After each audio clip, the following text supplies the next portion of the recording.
Assalamualaikum waa Guédiawaye maa ngi am mbégte gu mag a mag ci bi ma ñëwee fii fekk mobilisation bi nga xamante ne askanu Sénégal fépp fu ñu mën di nekk waaye rawatina fii ci Guédiawaye mobilisé wu nañu ànd ceeg bii yoon comme ministère maître d'œuvre, ministère de l'Intérieur et de la Sécurité publique ci njiitalu général Jean-Baptiste Tine ak responsable ministère bi yëpp notamment police sapeur pompier ak ñeneen ñi nga xamante ne bootoo nañu ci ministère de l'Intérieur et de la Sécurité publique. Monsieur le ministre,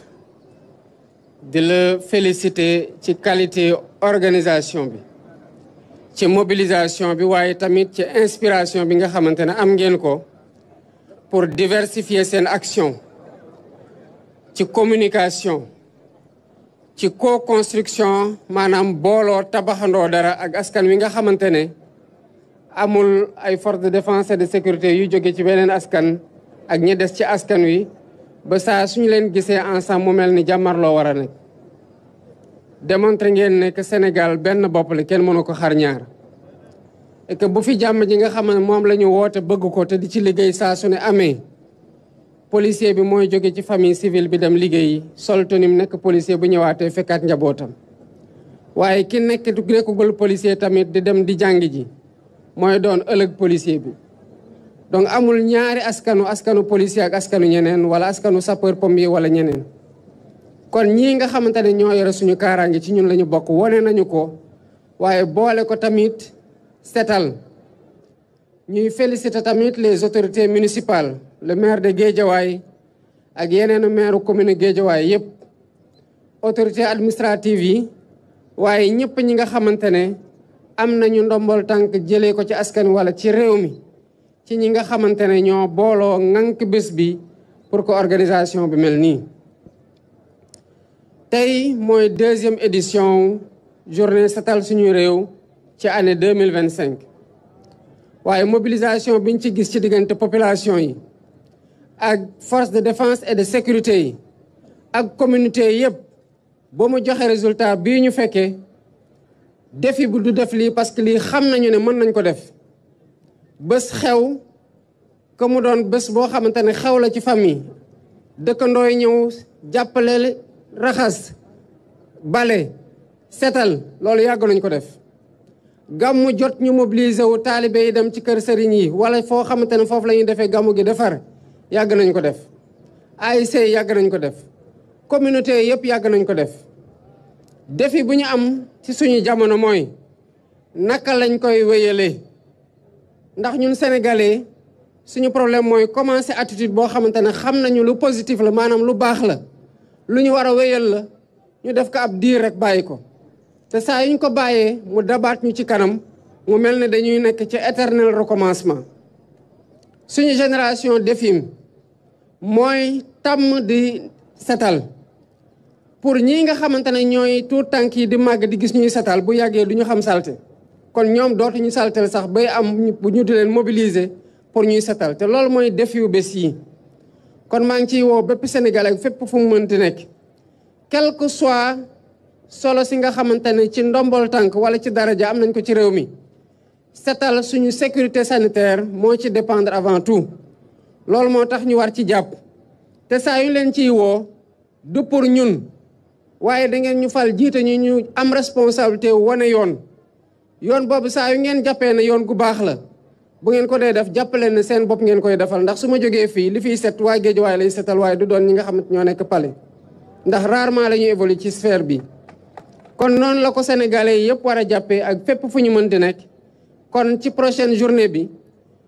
concept setal suñu réew dina jëlaat beneen dimension ñu ngi toog di observer benn pause boo xam ne pause weer la pour liggéeyaat ci conception boo xamante ne bu ñu ñëwaatee ci yeneen anam lañ koy defee mu gën a ñoŋ pour ñu assurer li nga xamante ne mooy wéyal boobu muy pérennité bi mais cela ne veut pas dire que setal dañ ciy jël vacances cela ne veut pas dire que lu ñu setaloon dañ ko war a bàyyi mu tilimaat non responsabilité wu setal ci ku ne la nekk ci saa yooyu dox ci mbedd mi ci saa yoo jolee sa mbalit xam foo ko war a yóbbu ba doo setal environnement ba doo saltel loolu du mës a am vacances du mës a am pause du mës a am congé kon ñu ngi leen di jaajëfal bu baax di encourager ñëpp ñu continuer ci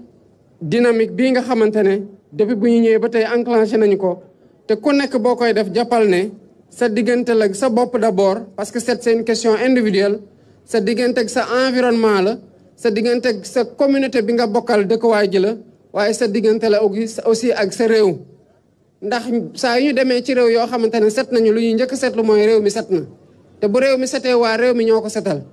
ku dem ci réew tamit mu salte boo demee da nga wax ne réew mi dafa salte te kon day mel ni waa réew mi ñoo koy saltel finalement sax doo ne waa réew mi ñoo koy saltel waaye da ngeen wax ne waa réew mi ñoo salte te loolu woy la woo bu xamante ne war nañ ko moytu te bañ ko ñu am ko ay gan yoo xamante ne dañ fiy ñëw mën a ñibbee ak seede googu nga xamante ne rafetul ci deru Sénégal. Monsieur le ministre, je voudrais vous féliciter pour le leadership que vous avez démontré dans la coordination de cette deuxième édition de la journée Setal Sunu Réew de l'année 2025. Félicitez vos collaborateurs, au rang desquels l'inspecteur général de la police, Mame Seydou Ndour, mais aussi le général Mamadou Ndoye de la Brigade nationale des sapeurs-pompiers et l'ensemble des responsables de services qui évoluent sous votre autorité et qui ont fait l'objet et qui ont fait montre d'une solidarité dans le cadre de la coordination des actions qui ont été déroulées avec cette deuxième journée sous la tutelle ou la maîtrise d'œuvre du ministère de l'Intérieur. J'ai noté que vous avez fait preuve d'inspiration en diversifiant les actions qui ont été déroulées. Et je voudrais vous encourager à perpétuer cette dynamique qui réconcilie les forces de défense et de sécurité avec les populations qu'elles sont censées protéger. Et la police est en train de faire un remarquable travail dans ce sens, ainsi que la Brigade nationale des sapeurs-pompiers et l'ensemble de vos services. Il est important que nous nous rappelions qu'il n'y a pas les forces de défense et de sécurité d'un côté et les populations de l'autre. Les forces de défense et de sécurité proviennent des familles. Et parmi ces familles, il y a des enfants qui vont grandir et qui seront plus tard incorporés dans les services des forces de défense et de sécurité. Donc, il n'y a pas de segmentation ni de différence, encore moins d'antagonisme à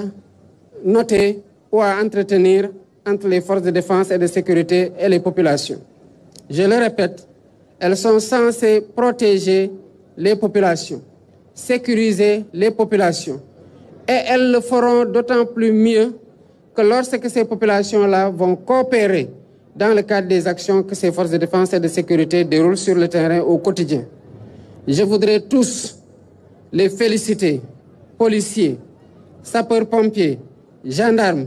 bref, l'ensemble des forces de défense et de sécurité qui, au quotidien, se déploient pour notre sécurité et pour nous protéger. Je voudrais aussi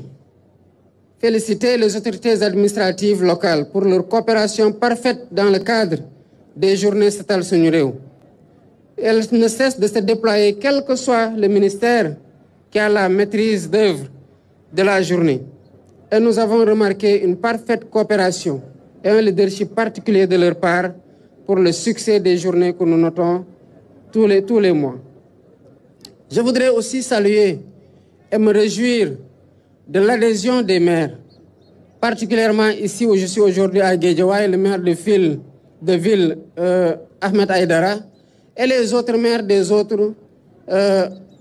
collectivités territoriales, qui ont mis un point d'honneur dans la salubrité et la propreté de leur commune, et cela se remarque notamment à travers ces journées Setal Sunu Réew, où on voit leur engagement plein, personnel, mais aussi dans la mobilisation des communautés. Le défi que nous avons tous en tant que peuple, ce n'est pas de nettoyer de façon ponctuelle. Le défi que nous avons, c'est de pérenniser l'initiative. Nous avons toujours nettoyé à différentes occasions, quel que soit le manteau sous lequel on l'a fait. Mais le défi, c'est de nous dire que nous sommes la génération qui doit perpétuer de nettoyer et salir moins, afin que grandisse une autre génération qui ne connaîtra pas la saleté telle que nous sommes en train de le constater dans nos villes. Et cette génération-là n'aura pas à être mobilisée de cette même façon pour nettoyer parce qu'elle n'aura pas déjà sali son environnement. Et la propreté de notre environnement inspire notre santé. Notre santé dépend de la propreté de notre environnement. Et de la propreté de notre environnement et de la santé individuelle dépend la santé collective, mais aussi la respectabilité et le témoignage sur l'hygiène de notre population quand surtout nous recevons des hôtes qui viennent d'autres localités et qui arrivent dans les nôtres ou qui viennent d'autres pays et qui arrivent dans les nôtres. Donc je voudrais demander aux Sénégalais, où qu'ils soient aujourd'hui, de continuer à garder cette dynamique citoyenne et d'engagement au service de la communauté et de notre pays. Le prochain mois, la journée Setal Suñu Réew ne se déroulera pas dans les mêmes formes. Nous sommes en train de discuter et de réfléchir à redéfinir le format,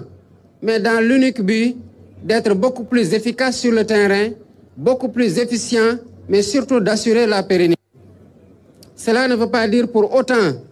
que rendre propre, nettoyer, éviter de salir autant que faire se peut,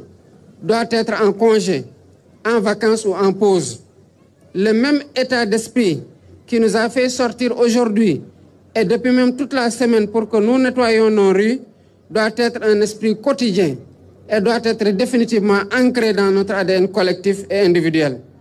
Je vous remercie et vous dis encore une fois toute la satisfaction que j'ai et la fierté que j'ai d'être le président de ce peuple. Merci beaucoup.